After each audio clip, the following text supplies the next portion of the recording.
Return of the Iron Man.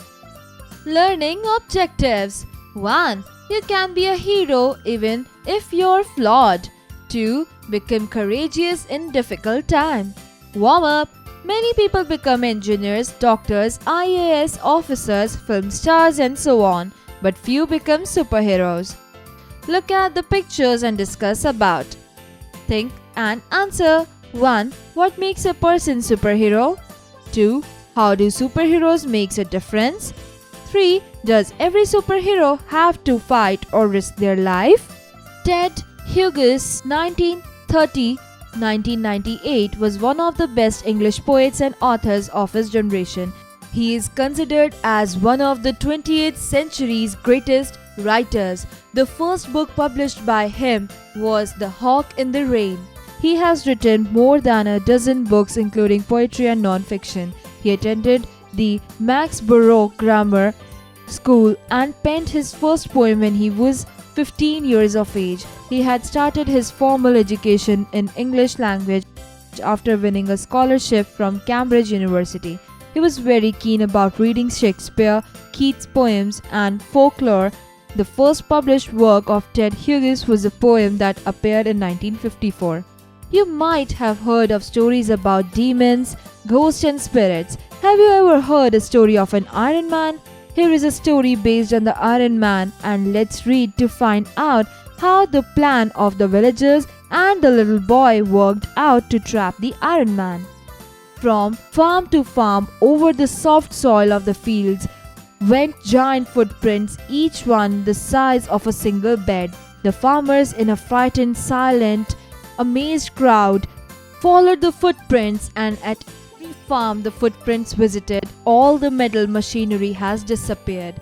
Finally, the footprints led back up to the top of the cliff, where the little boy had seen the Iron Man appear the night before when he was fishing. The footprints led right to the cliff top, and all the way down the cliff were torn marks on the rocks where a huge iron body had slid down. Below, the tide was in the grey, empty moving tide. The Iron Man had gone back into the sea. The furious farmer began to shout. The Iron Man had stolen all their machinery. Had he eaten it? And where he had taken it? It had gone. So what if he came again? What would he take next time? Cows, houses, people? They would have to do something. They couldn't call in the police or the army because nobody would believe them about this iron monster. They would have to do something for themselves. So what did they do? At the bottom of the hill below where the Iron Man had come over the high cliff, they dug a deep, enormous hole, a hole wider than a house and as deep as 3 trees, one on top of the other. It was a colossal hole, a stupendous hole, and the sides of it were sheer as walls. They pushed all the earth off to one side. They covered the hole with branches and the branches they covered with straw and the straw with soil. So when they finished, the hole looked like a freshly plowed field. Now on the side of the hole opposite the slope up to the top of the cliff, they put an old rusty lorry. That was the bait. Now they reckoned the Iron Man would come over the top of the cliff out of the sea, and he'd see the old lorry which was painted red, and he'd come down to get it, to chew it up and eat it. But on his way to the lorry, he'd be crossing the hole, and the moment he stepped with his great weight onto that soil held up only with straw and branches, he would crash through into the hole and would never get out. They'd find him there in the hole. Then they'd bring the few bulldozers and earth movers that he hadn't already eaten, and they'd push the pile of earth on top of him and bury him forever in the hole. They were certain now that they'd get him.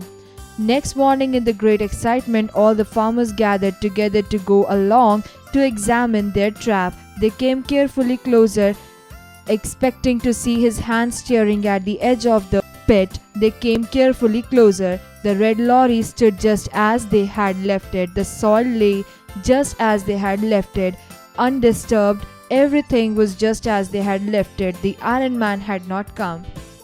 Next morning, all the farmers come again, still everything lay just as they had left it. And so it went on, day after day, still the Iron Man never came. Now the farmers began to wonder if he would ever come again. They began to wonder if he had ever come at all. They began to make up explanations of what had happened to their machinery. Nobody likes to believe in an iron monster that eats tractors and cars. Soon, the farmer who owned the red lorry they were using as bait decided that he needed it and he took it away. So there lay beautiful deep trap without any bait. Grass began to grow on the loose soil. The farmer talked of filling the hole in. After all, you can't leave a giant pit like that. Somebody might fall in. Some stranger coming along might just walk over it and fall in. But they didn't want to fill it in. It had been such hard work digging it. Besides, they all had a sneaking fear that the Iron Man might come again, and the hole was their only weapon against him. At last, they put up a little notice, "Danger, keep off," to warn people away, and they left it at that. Now, the little boy, Hogarth, had an idea. He thought he could use that hole to trap a fox. He found a dead hen one day and threw it on the loose soil over the trap. Then towards evening he climbed a tree nearby and waited. A long time he waited. A star came out. He could hear the sea. Then there, standing at the edge of the hole, was a fox. A big red fox stood looking towards the dead hen. Hogarth stopped breathing and the fox stood without moving. Sniff, sniff, sniff, out towards the hen. But he did not step out onto the trap. Slowly he walked around the wide patch of raw soil till he got back to where he'd started, sniffing all the time out towards the bird. But he did not step out on the trap. Was he too smart to walk out there? It was not safe. But at the moment he stopped sniffing, he turned his head and looked towards the top of the cliff. Hogarth, wondering what the fox had seen, looked towards the top of the cliff. There, enormous in the blue evening sky, stood the Iron Man on the brink of the cliff, gazing inland. In a moment the fox had vanished. Now what? Hogarth carefully, quietly, hardly breathing, climbed slowly down the tree. He must get home and tell his father, but at the bottom of the tree he stopped. He could no longer see the Iron Man against the twilight sky. He had gone over the cliff into the sea, or was he coming down the hill in the darkness under that high skyline towards Hogarth and the farms? Then Hogarth understood what was happening. He could hear a strange tearing and creaking sound. The Iron Man was pulling up the barbed wire fence that led down the hill. As soon Hogarth could see him as he came nearer, tearing the wire from the fence post, rolling it up like spaghetti and eating it. The Iron Man was eating the barbed fencing wire. But if we went along the fence, eating as he moved, he wouldn't come anywhere near the trap, which was out in the middle of the field. He could spend the whole night wandering about the countryside along the fences, rolling up the wire and eating it. And never would any fence bring him near the trap. But Hogarth had an idea. In his pocket, among other things, he had a long nail and a knife. He took these out. Did he dare? His idea frightened him. In the silent dusk, he tapped the nail and the knife blade together. Clink, clink, clink. At the sound of the metal, the Iron Man's hand became still. After a few seconds, he slowly turned his head, and the headlamp eyes shone towards Hogarth. Again, clink, clink, clink, went the nail on the knife. Slowly, the Iron Man took 3 strides towards Hogarth and again stopped. It was now quite dark. The headlamps shone red. Hogarth pressed close to the tree trunk, but him and the Iron Man lay the wide lid of the trap. Clink, clink, clink. Again he tapped the nail on the knife. And now the Iron Man was coming. Hogarth could feel the earth shaking under the weight of his footsteps. Was it too late to run? Hogarth stared at the Iron Man, looming, searching towards him for the taste of the metal that had made that inviting sound. Clink, clink, clink went the nail on the knife, and crash! The Iron Man vanished. He was in the pit. The Iron Man had fallen into the pit. Hogarth went close. The earth was shaking as the Iron Man struggled underground. Hogarth peered over the torn edge of the great pit. Far below, two deep red headlamps glared up at him from the pitch blackness. He could hear the Iron Man's insides grinding down there, and it sounded like a big lorry grinding its gears on a steep hill. Hogarth set off. He ran home with the great news. As he passed the cottages on the way, and as he turned down the lane towards his father's farm, he was shouting, "The Iron Man's in the trap, and we have caught the Iron Giant!" Ted Hughes. Find meaning. Footprint. An impression. Frightened. To make afraid. Enormous. Extraordinarily great size. Colossal. Huge. Stupendous. Astonishing. Cliff. Rock face. Bait. Tempt. Sneaking. Uneasy. Twilight. Sunset. Barbed wire. Pointed wire. Exercises. Creative expression. Tell your story. 1. Was the fox smart and did he sense danger? Discuss in groups and give your opinion in the class. Number 2. Seeing the iron monster, the horrible appearance, the little Hogarth did not lose his courage. Rather, he dared to tempt the iron monster to come on his way and wished to tumble into the deep pit. Do you appreciate his bravery? What would you have done if you were in his place? Cross-curricular connect. Learning by doing. Ted Hughes was a poet as well as a storyteller. Can you find any evidence of poetic vocabulary choices? Example, his eyes burned from red to purple. Critical thinking. Let's play a game. The Iron Man word search game. Logical thinking. Imagine you're a superhero. What would you do to save the world? A. Use your powers to save needy people. B. Behave like a demon. Exercise time. A. Answer the following questions. 1.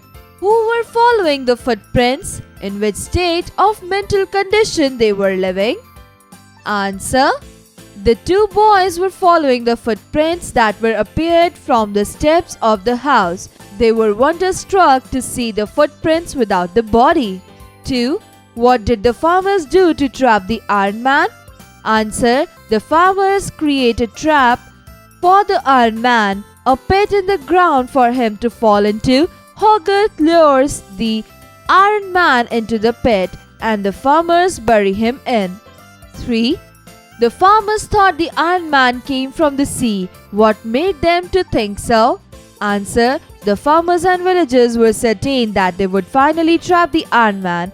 They had just dug a deep hole and placed a bait for him, and so they were sure that he would soon be caught. 4. What did the farmers find when they examined their trap next morning? Answer. They find the things what they want in the trap, such like insects, animals, pests, predators, etc. 5. How did Hogarth trap the iron monster? Answer. To survive, he feeds on local farm equipment. When the farm hands discover their destroyed tractors and diggers, a trap is set consisting of a covered pit on which a red lorry is set as bait. Hogarth, a local boy, lures the Iron Man to the trap. The plan succeeds and the Iron Man is buried alive. Find their meaning. 1. Furious, extremely angry. 2. Cliff, very steep area of rock. 3. Machinery, the components of a machine. 4. Footprints, the impression left by a foot or shoe on the ground or a surface. 5. Reckoned, established by calculation. 6. Sniffing, the action of drawing in air audibly through the nose. Fill in the blanks with the correct words. 1. Hogarth peered over the torn edge of the great pit. 2. The Iron Man took 3 strides towards Hogarth. 3. Hogarth could feel the earth shaking under the weight of his footsteps. 4. Hogarth stared at the Iron Man. 5. The Iron Man was pulling up the barbed wire fence led down the hill. 6. He could no longer see the Iron Man against the twilight sky. D. Take the right options. 1. The story is based on the return of the 1. Spider-Man. 2. Iron Man. 3. Shaktiman. Answer 2. Iron Man.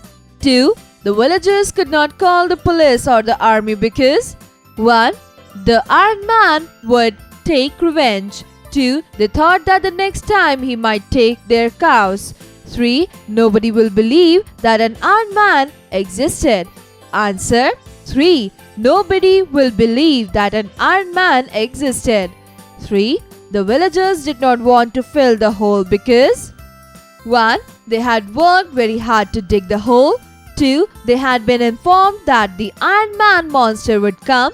3. The hole was the only weapon against the Iron Monster. Answer 3. The hole was the only weapon against the Iron Monster. 4. Hogarth struck a nail and a knife blade together because 1. He wanted to cut the Iron Man's neck using the blade. 2. He wanted to lead the Iron Man into the trap. 3. He wanted to inform the villagers. Answer 3. He wanted to inform the villagers. Conceptual understanding. A cause is followed by its effect. Complete this table by filling in the effects of these events from the text. One has been done for you. Event. The farmers in a frightened, silent, amazed crowd followed the footprints. Effect. The Iron Man had gone back to the sea. 2. The furious farmers began to shout. 3. The Iron Man had eaten all the machinery. Do it yourself. Communication. Writing skills. One day, you were standing on the terrace when suddenly in the clouds there was a flash of light and a spaceship landed right in front of you.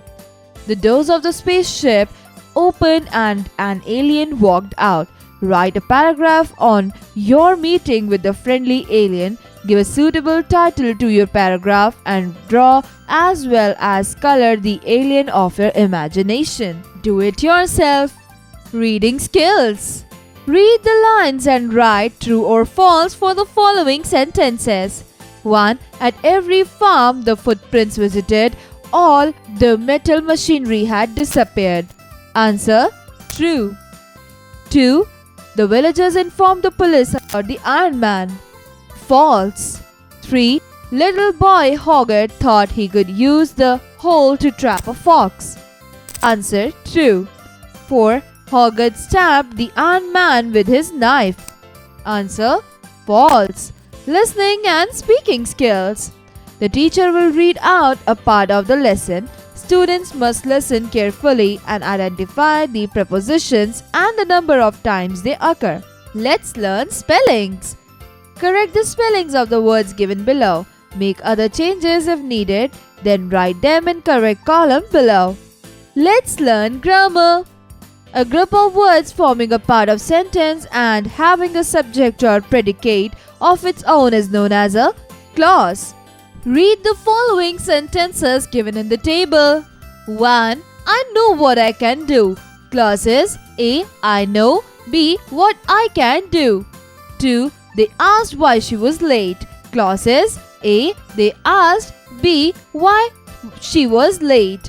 Study the clauses above. Each of them has a subject and a verb. A clause is a part of a sentence which contains a subject and a finite verb. Clauses can be divided into two clauses. 1. Main clause. 2. Subordinate clause. A main clause is a complete sentence. It contains a subject and a verb and can stand of its own. If you are sincere, you will surely succeed. A subordinate clause does not express a complete idea and needs the help of an independent or a main clause to make complete sense. Subordinate clauses are usually introduced by conjunctions like before, after, who, when, while, till, until, because, as, if, though, etc. I won't go to school because I am suffering from fever. B. Identify the following clauses, circle the subordinate clause and underline the main clause. 1. When I grow, I want to be me only. 2. You cannot trace an enemy unless you are too friendly to them. 3. You cannot go far if you don't begin very near. 4. Though he is poor, he is honest. 5. When a man meets his mate, the society begins. 6. When India became independent, Indian people were very happy. 7. I visited the Taj Mahal, where everybody desires to visit once in a life. 8. India won the match against Pakistan, which was unexpected. Vocabulary time. Form new words from each of the given words based on the given example and write. 1. Sensitive. Sense. 2. Amaze. Maze. 3. Frighten. Right. 4. Explain. Plain. 5. Diligence. Decline. Write down the antonyms of the following words. 1. Appear. Disappear. 2. Top. Bottom. 3. Huge. Tiny. 4. Below. Above. Life skills. Self-awareness building. Road safety rules make our driving a better experience. As responsible citizens, we ought to obey traffic rules and pay attention to road signs. Look at the picture, circle the dangerous actions of pedestrians on or near the road. Discuss in groups and write the pedestrians' road safety rules.